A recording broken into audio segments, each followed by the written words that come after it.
नमस्कार जी। हमारे साथ हर रोज़ की तरह आज भी केशवी सिन्हा हैं और आज हम बात करेंगे कॉकरोच जनता पार्टी जो जंतर मंतर पर लगातार बीते 17 दिनों से आमरण अनशन पर बैठा है। सोनम वांगचुक जो लगातार यहाँ पर प्रोटेस्ट कर रहे हैं, लगातार ये मांग कर रहे हैं कि जब तक कि देश के शिक्षा मंत्री इस्तीफा नहीं दे देते धर्मेंद्र प्रधान जी, तब तक वो अपना अनशन नहीं तोड़ेंगे, हंगर स्ट्राइक पर बैठे हैं। अब हम बात करेंगे, वैसे ये गए भी हैं वहाँ पर, मैं भी एक बार होकर आया हूँ। आज इसी पर बातचीत करते हैं कि क्या देश की जो लोकतांत्रिक सरकार है उसे क्या इन बातों पर ध्यान नहीं देना चाहिए। क्या जो एक वक्त में 2013 में अन्ना हजारे ने आंदोलन किया और उसे 13 दिन में तुड़वा दिया गया, उस वक्त में कांग्रेस की सरकार थी और अभी मौजूदा समय में बीजेपी की सरकार है, तो क्या अभी प्रधानमंत्री को खुद इस आमरण अनशन को तुड़वाना नहीं चाहिए। सबसे पहले सिन्हा जी आपका स्वागत है। धन्यवाद। क्या लगता है कि लोकतंत्र, कई लोग कह रहे हैं कि लोकतंत्र अब इस देश में बचा ही नहीं है, तो किसी चीज़ की उम्मीद किया जाना ही मतलब बेकार है, मतलब ये लोगों का कहना है। देखिए दीपक, जब तक हमारे देश में एक निर्वाचित सरकार है, जब तक देश में आपातकाल की घोषणा नहीं करी गई है राष्ट्रपति के द्वारा, जब तक देश में एब्सोल्यूट मोनार्की नहीं लगी है, एक निर्वाचित करी हुई लोकतांत्रिक सरकार है, तो इस सरकार की जिम्मेदारी बनती है इस भारत के, इस भरत भूमि पर वास करने वाले प्रत्येक नागरिक के लिए। और जो लोग ये कहते हैं कि अब लोकतंत्र नहीं बचा है तो उम्मीद नहीं करनी चाहिए, उम्मीद करना, मांग करना हमारा संविधानिक हक है, वो अभी अधिकार है हमें जैसे संविधान ने दिए हैं। जैसे हम कॉकरोच जनता पार्टी जो अभी हंगर स्ट्राइक पे जिसका नेतृत्व सोनम वांगचुक कर रहे हैं, लद्दाख से हैं, साइंटिस्ट हैं, इंजीनियर हैं, कई इनोवेशन उन्होंने किए हैं। क्या लगता है कि सरकार को उनके पास जाकर उनकी बातें नहीं सुननी चाहिए क्या? जो देश के लिए सोनम वांगचुक ने किया है, क्या उस योगदान को भूल जाना चाहिए क्या? देखिए दीपक, अगर उन्होंने देश के लिए कुछ नहीं भी किया हो, तब भी एक भारतीय नागरिक होने के नाते उनके पास पूरा हक है कि वह सरकार पे सवाल करें। हमारे संविधान का अनुच्छेद 19A भारत के प्रत्येक नागरिक को सवाल करने का बराबर हक देता है, और सोनम वांगचुक ने भारत के लिए जो जो किया है उसकी तुलना हम नहीं कर सकते नेताओं से, वह जिस प्रकार के व्यक्ति।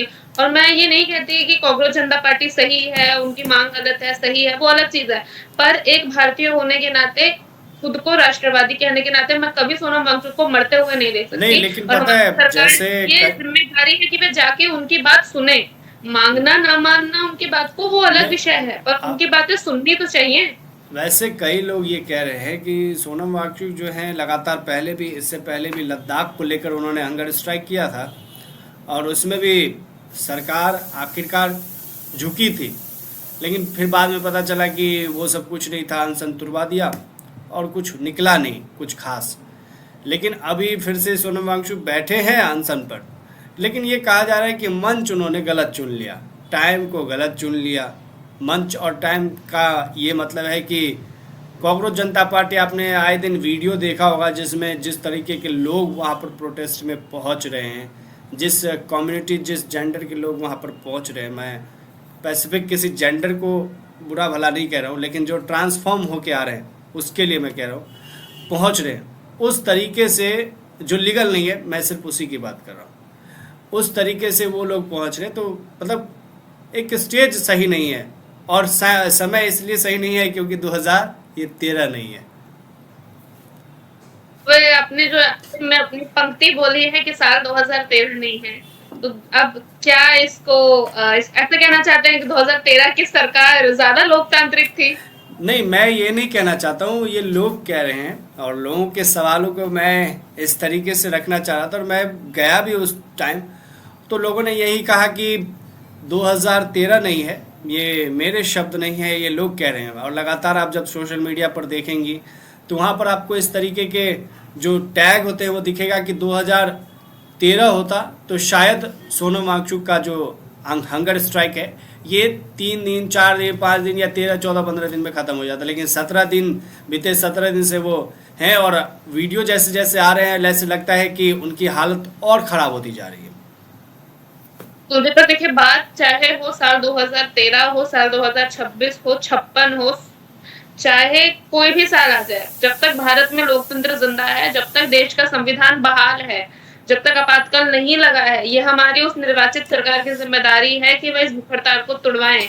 और जबरन तुड़वाने की मैं बात नहीं करूं, अब जाकर के उनकी बात सुनिए, क्योंकि वो कोई एक टीनेजर नहीं है, कोई 10-12 साल के बच्चे नहीं है, या वो कोई राजनेता नहीं है जो अपने सत्ता के मोह में आकर के बैठे हैं। मैं उन नेताओं की बात नहीं कर रही हूँ जो वहां गए हैं, उनका समर्थन करना, उनके अगेंस्ट विषय पर कोई राजनेता नहीं है। क्या ज़रूरत है कि सोनम वांगचुक अपना आराम से घर में बैठ दे?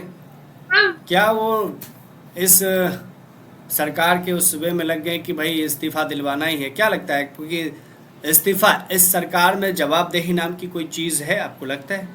एथेनॉल देखिए, E20, अभी हाल ही में E20 का मामला चल रहा है पूरे देश में, देश भर से वीडियो आ रहे हैं, उसमें कहा जा रहा है कि देखिए मेरी गाड़ी ख़राब हो गई है।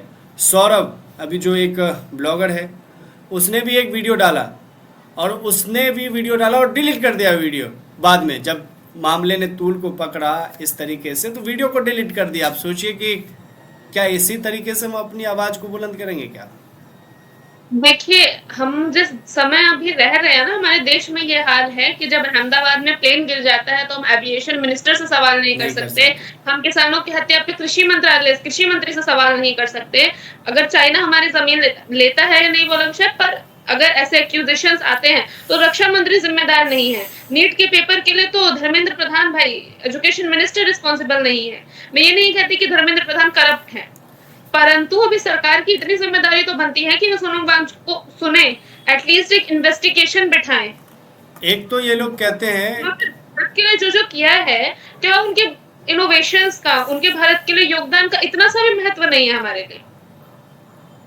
एक तो ये लोग कहते हैं कि मेरा क्या है जी, हम झोला लेके चल पड़ेंगे, सत्ता से लालच नहीं है, जनता की सेवा करना चाहते हैं, लेकिन जब जनता ही कह रही है कि आपको इस्तीफा देना चाहिए तो फिर आप इस्तीफा नहीं देते। इधर धमकाते हुए नजर आते हैं मंत्री साहब कि भाई E20 को लेकर हमसे कौन सवाल करेगा। हमारे यहाँ जब वित्त मंत्री से पूछा जाता है कि मैम महंगाई आ गई है, प्याज के रेट महंगे हैं, तो हमारी वित्त मंत्रालय की मुखिया से रिप्लाई आता है कि मैं तो प्याज खाती ही नहीं। अब तो आप ऐसे देश में, ऐसे कैबिनेट में क्या उम्मीद कर रहे हैं कि क्या होगा?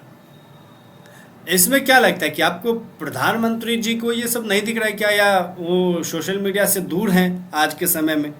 2014 में तो वो सोशल मीडिया के थ्रू ही तो सरकार में आए। क्या लगता है कि ट्विटर, इंस्टाग्राम या फिर इन सब चीज़ों से वो दूर हैं क्या, कि पता नहीं चल रहा है कि कुछ हो भी रहा है भारत में या फिर दिल्ली के जंतर मंतर पर?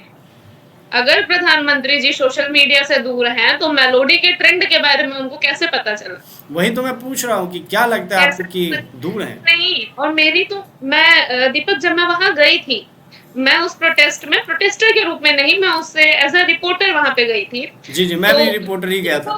ये जितने भी लोग कहते हैं ना कि वहां पे तो भाई एंटी नेशनलिस्ट आए हुए हैं, वहां पे मुझे सबसे बड़ा ताज्जुब ये लगा था कि वहां पे मुझे 2 लोग मिले थे।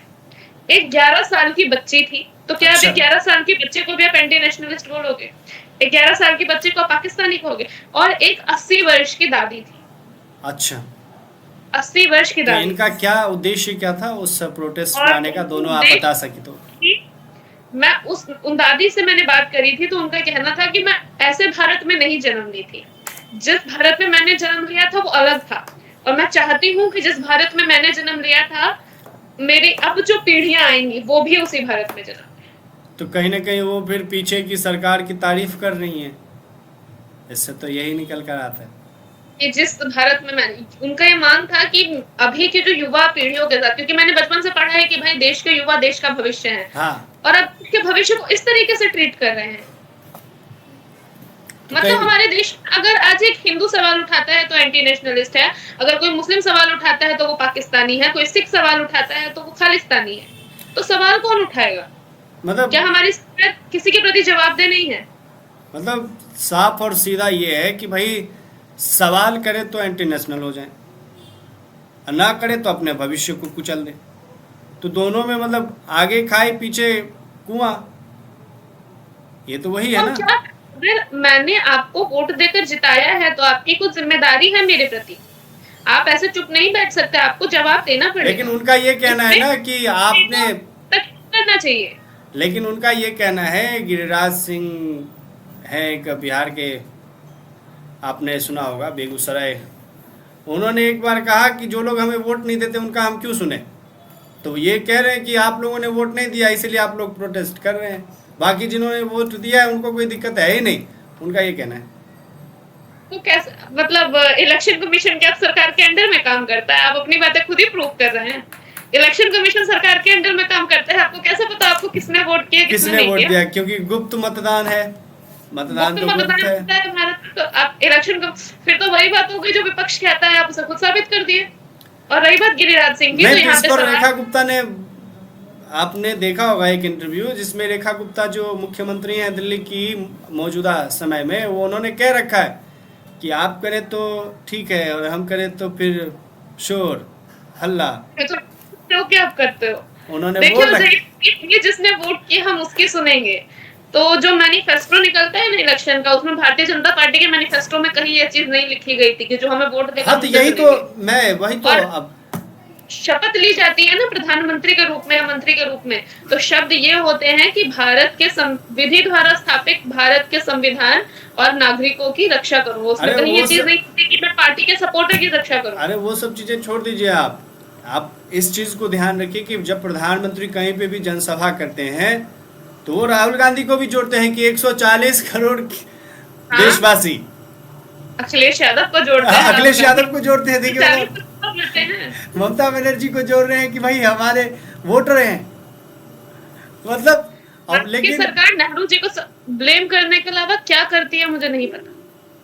और इस पे गिरिराज सिंह का, रेखा गुप्ता का कहने का कोई मतलब नहीं है। हमारा सवाल हमारे एजुकेशन मिनिस्टर से है, हमारा सवाल हमारे देश के मुखिया से है जिसको हमने वोट देके निर्वाचित किया है।